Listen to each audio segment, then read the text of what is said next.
When bear encounters do occur, one response has been effective in significantly reducing the number of bear attacks with severe outcomes: the use of bear pepper spray.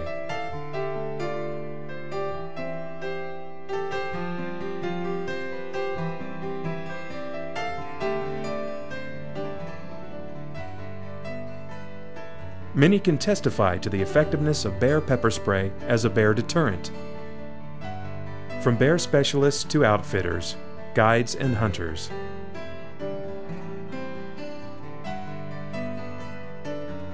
But what exactly is bear pepper spray, and what makes for a good choice?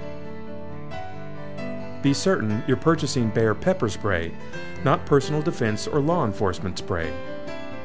Bear pepper spray is clearly identified on the label. All bear pepper sprays are required by the Environmental Protection Agency to show at least one of the following: bear deterrent, to deter bears from attacking humans. The label will clearly identify the proper ingredients such as capsaicin and related capsaicinoids, derived from oleoresin of capsicum. The active ingredient content should fall between 1 and 2%. All bear pepper spray must be registered with the Environmental Protection Agency, and the label will clearly show the following: EPA registration number, EPA establishment number, and state where manufactured. Canister minimum size requirements are 225 grams or 7.9 ounces of net weight. Read the label thoroughly for the following: detailed precautions, directions for use, and storage and disposal instructions listed on the canister.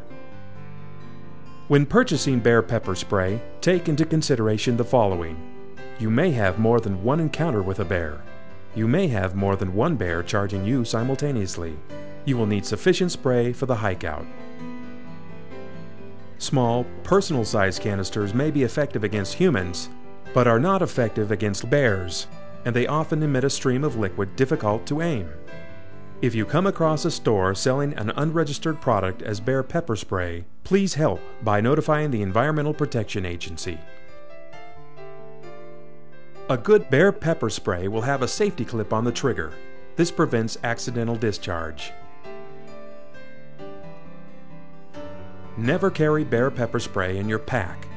The time it takes to remove it can make the difference between being charged by a bear and being mauled by one. Two basic holsters allow for quick and easy access to the spray: the hip holster and the chest strap holster. It is recommended that each person should have their own canister, both for their own protection and to back up others. Under no circumstances should you use the spray as an insecticide. Do not spray a tent or equipment. Never spray a person or clothing. The spray will not repel a bear from later curiosity or aggression. Bear pepper spray is only effective when the aerosol mist is directly inhaled or sprayed into the bear's face. In terms of human health and safety, there are a few things to remember. Asthmatics should avoid inhaling the spray. Contact lenses may be permanently damaged by exposure. If skin or eyes come into contact with the spray, flush with plenty of water. If you inhale the spray, move to an area of fresh air. The effects of the spray will wear off after about an hour. Bear pepper spray should be transported in the trunk or back of the vehicle in a sealed bag or canister. Avoid handling in the car. Avoid storing in direct sunlight or in temperatures above 120 degrees. Avoid risk of puncturing the canister. Certain weather and habitat conditions may affect the use of bear pepper spray. With wind, there are two concerns: speed and direction. A strong side wind will blow the mist of spray to the side. A strong headwind will blow the spray back at you. Even a mild headwind may eventually expose you to spray if you do not leave the area.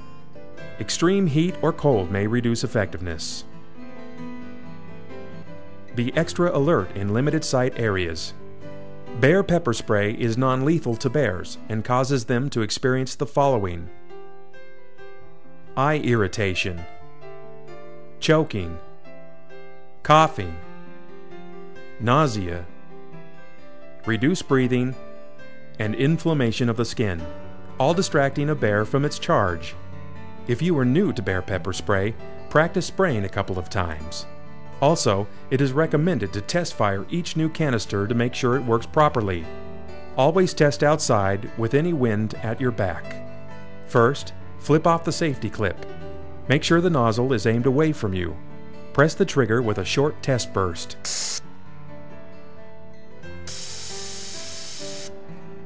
If you surprise a bear at close range, especially a grizzly bear, and especially a bear with cubs, know that they'll usually leave, but be prepared to spray. There are many times when using bear pepper spray is not appropriate. If a bear is in the distance, do not approach or attempt to spray them. If a bear is nearby but not being aggressive or coming towards you, be prepared to spray, but try to leave the area first. If you spot or suspect a bear in the area, don't spray, but be prepared by removing the can from your holster and removing the safety clip.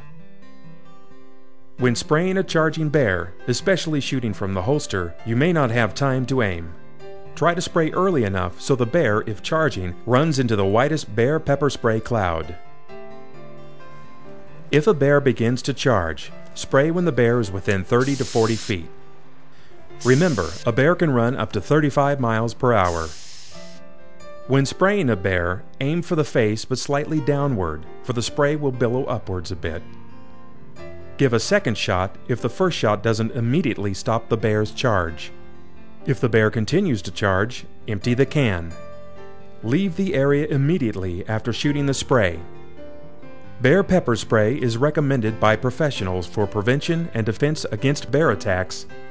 The cone of the spray allows for less precise aim. A bullet that only wounds a bear produces a dangerous bear. Just as important, bear pepper spray is non-lethal. It may save you and the bear. When you're in bear country, the best defense is to follow basic safety techniques. Bear pepper spray is no substitute for planning. It won't prevent encounters. Bear pepper spray is meant as a last course of action. It is no replacement for common sense. Every bear is different, and each encounter is also unique.